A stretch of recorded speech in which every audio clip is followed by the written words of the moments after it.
High dopamine activities, cheap dopamine is what's holding you back as an artist.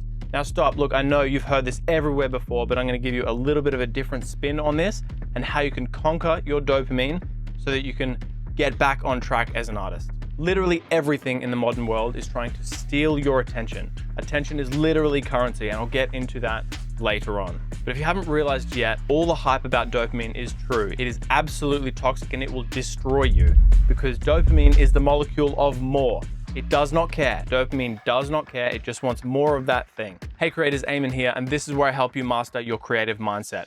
Let's get into it. This is literally the most important thing you could focus on in your life right now, especially in the modern world. If you haven't experienced what it's like to wake up with no fog and just jump out of bed and stay motivated all day to just crush all of your things, everything almost feels easy, you know, and you're happy doing it the whole time. There's no bouts of depression and just feeling horrible and what's going on and you don't know why you feel that way. There is none of that. If you don't know what that feels like, which trust me, feels amazing, and this is your baseline, this is how you are supposed to feel, right? Then you are spending too much dopamine on cheap activities like food, Netflix, Instagram, YouTube, all of the cheap dopamine activities, and all the other not safe for work cheap dopamine activities that are literally everywhere in the modern world. And if you can master this, especially when nobody else is really thinking about it, just think about either your local scene or who you are competing with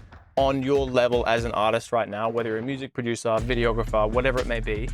I know that you've seen your competition, probably on Instagram, ironically. If they are not thinking about this concept at all, this could be an absolute superpower for you.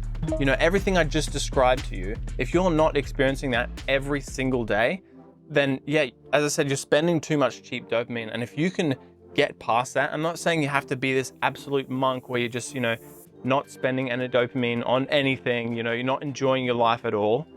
But you just need to realize that this is the modern world and everything is out to steal your attention and feed you dopamine so you feel good so that you will do more of that thing. And the reason that it's invented that way is to make somebody else money, right? So if you can realize this and do everything in your power to move away from that, then it will literally be a superpower for you. And I mean, at the very least, you will just enjoy your moment-to-moment experience as a human being experiencing consciousness much more than if you weren't, right? Because if you're not, then you're probably at some level of mindless drone and you just don't even know it, and it's hard to hear, But as I said, at least give what I'm about to tell you a try, because if you haven't truly experienced what I mentioned, then this could be so gold to you. It's just unreal. And it seems like a lot of people on YouTube skim over this fact that it's all you have to do is give it a try to see how you feel, right? And if you can do that, you will see how much of a difference it actually makes.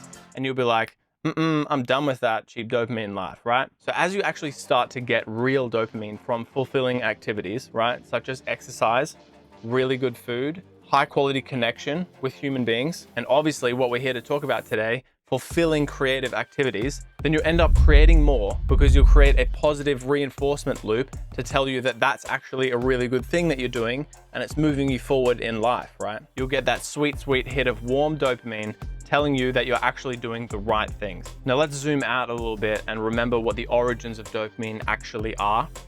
Picture yourself, you're a caveman, okay? And there's maybe 30 other people in your tribe or cavemen in your tribe, and you're just arguing at each other, right? Because that's what cavemen did, obviously. And you go out and you find another cave where there is, fantastic, large open space to sleep and party, and it's quite protected. And, there's already a few dead animals in there. Then you're gonna get a really good dopamine hit telling you that you've just explored something new. And this is a really good thing that you've done because it's going to keep you alive. Because as far as you know, you're the only 30 cavemen on the planet because you haven't run into another tribe for months. Side note, this is entirely hypothetical and I don't really know anything about history. But yeah, so you're gonna get that natural dopamine telling you that this is a really good thing that you've done because it's going to help you survive, right? That is the origins of dopamine. And then you go back and you tell your whole tribe about it. And they're like, ugga at you because they love you, right? And then you get good dopamine from that as well because you get social acceptance because you've done something good that's good for other people. And I feel like a lot of people also miss this part of it, because if you don't know the reason why dopamine exists, then you won't really be able to understand how you're being taken advantage of in the modern world. So now that we know that, so every time you are scrolling on Instagram, right, you are searching for something new, and the anticipation you're getting is that dopamine, right? And then you find something new and you get dopamine from that as well. And you can sit there and do that all day long, right? And in both books, The Molecule of More and Dopamine Nation, they say that for every dopamine high, you will get a low, okay? So again, think about you're scrolling all day long, getting that cheap dopamine fix. You're going to get all these mini highs, and that will result in you being very low, okay? For an extended period of time. And that's why you can feel quite zombie-like. And that's why if you haven't experienced what it's like to not be in that state, it's magical, okay? So picture yourself on the other side of that. You know, you're waking up, you're absolutely crushing it every day. Everything feels easy because you're getting natural dopamine from doing things that actually bring you fulfillment and will push you forward in life, okay? This is where you want to be as a creative. And again, think about you in this state, competing with who you're already currently competing with, you will destroy them. So a few things that I've found that have really helped me along my journey with this is, the first thing is reward behavior, right? Now, obviously we can't just be robots and sit there and make music for 8 hours a day. You know, like, it just doesn't work like that. We are humans and we are in a world full of distractions, okay? So I reward myself with, you know, a little bit of scrolling on either Instagram or Reddit when I've already done maybe an hour or 2 hours of focused work. It's like, okay, cool, you can have a 5-minute break now, you know, 10-minute break, go for a little walk and actually, you know, consume some cheap dopamine, right?